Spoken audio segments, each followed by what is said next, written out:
If you're tired of zombies, and if you're tired of vampires, why not some Frankenstein monsters?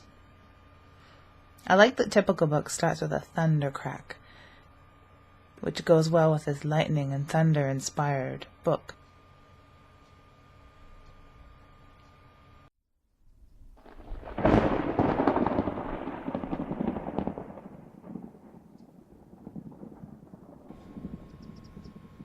Electrifying. The Lady and Her Monsters by Roseanne Montillo. It's a typical book. I picked this up at Perfect Books on a whim, strolling around, looking at titles, looking in the nonfiction section. I was actually after the new Malcolm Gladwell book, but then this leapt out, not only because it had lightning and stuff and the word monsters jumps out at me. They do have a good selection there of interesting offbeat nonfiction titles. And they do have a good selection of horror there, unlike a lot of bookstores. A Tale of Dissections, Real-Life Dr. Frankensteins, and the Creation of Mary Shelley's Masterpiece. I like the cover of this book with its little designs of skulls and bones and stuff. One of the main reasons I picked this up is that I would always like more insight and more historical insight into the haunted summer or the haunted weekend of Percy Shelley, Mary Shelley, Lord Byron, George Gordon, John Polidori, and Claire Clairmont, where they spent that weekend, in the rainy, stormy weekend, challenging one another to write a ghost story. The Lady and Her Monsters, A Tale of Dissections, Real-Life Dr. Frankensteins, and the Creation of Mary Shelley's Masterpiece, Frankenstein. One of my favorite bits of insight, which may be familiar to scholars who have read a lot about the life of Mary Shelley, but maybe not that well known to people who are just huge Frankenstein fans or movie Frankenstein fans. Centuries before Mary Shelley brought the name into the limelight, the surname of Frankenstein had already been tied to both fact and fiction, most particularly in the German region of the Rhineland.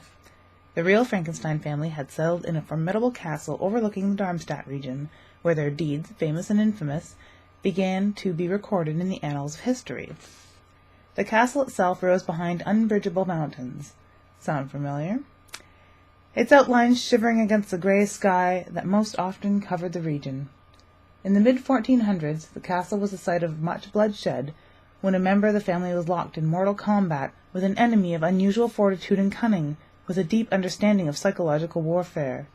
The enemy, intent on overtaking Burg Frankenstein, had successfully overthrown other families in the past. Known for his brutality, Vlad the Impaler and his doings provided in part inspiration for another Gothic masterpiece, Bram Stoker's Dracula. Dracula and Frankenstein's monster together at last. Well, I guess Dr. Frankenstein is really the monster here, right? Our friend, Roseanne Montillo. She's a nice lady. She wrote a nice book. The passage that I've read shows some of the flourish that's given to this, what could be really dry nonfiction reading. She presents it quite wonderfully. This book is a nice example of write what you know. Not write what you know in that you get up in the morning, you have your coffee in this mug, you eat your cereal with this spoon in that hand, and you put your pant leg on right or left leg first. Boring stuff.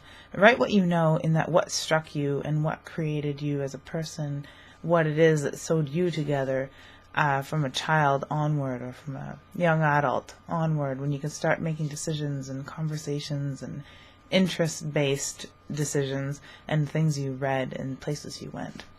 This is all about those things, the things that shaped her birth, the things that shaped her as a young girl, the things that interested her as a young teen and then marrying age and childbearing age, the conversations she was involved in, the people she was involved with, and the places she went, all had a little bit to do with the creation of Frankenstein. And when you follow those footsteps back, you can see the marks of those things in her novel.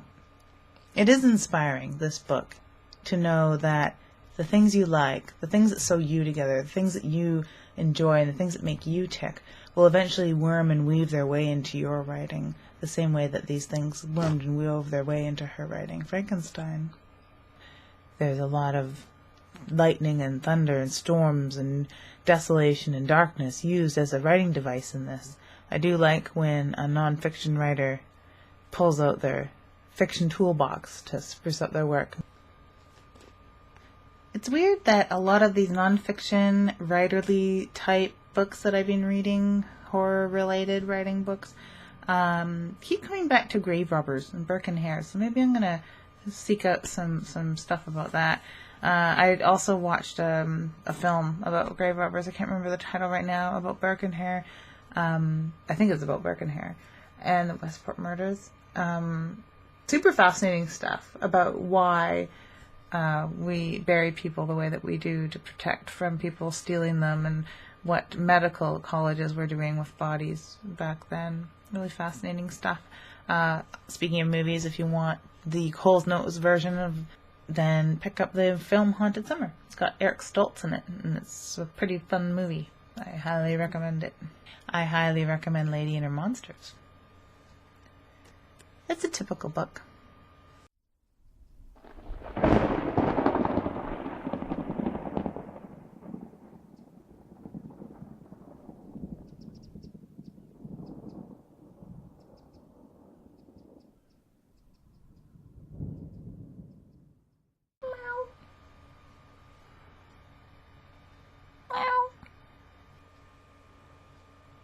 The cat ears are not related.